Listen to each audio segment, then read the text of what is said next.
Основниот суд во Кочани ја донесе првата пресуда во регионот со која се утврдува повреда на правото на еднаквост на граничните премини. Тужителот Сејат Јашаров од Кочани, на кого му било забрането да ја напушти државата од граничните служби на Скопскиот аеродром за да замине кај своји роднини во Шведска, ја извојува првата победа докажувајќи дека бил дискриминиран од државните органи и сега треба од државата да добие оштета од 600 евра. Имало испратено гарантно писмо и пари, имало обезбедено и авионска карта која што била повратна. Меѓутоа, при извршениот увет од страна на полициските службеници на граничниот премин, во патната исправа му е втиснат печат, односно штембил, и на тој начин не му е дозволен излез од територијата на Република Македонија. Пресудата не е правосилна. Ахмедовски очекува дека постапката ќе продолжи и во повисоките судови, но за него е загрижувачки фактот што МВР не го почитува уставот кога се во прашање ромите. Застапниците на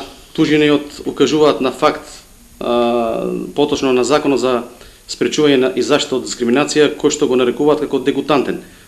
Не ми беше јасно во случај дали тие знаат што значи дегутантно. Во текот на 2014 година од граничните премини се вратени 11.043 роми, а најновите податоци зборуваат дека само во Германија имало 7.200 баратели на азил од Македонија, а само 7 лица добиле азил. Тоа е едно дискутабилно прашање за кое што ние имаме одговор како невладина организација, бидејќи со тоа се занимаваме повеќе време, а нашиот одговор е следен, затоа што поголем дел од македонските граѓани кои што се од македонска и албанска националност веќе јасно се кажуваат како роми за баратели на азил.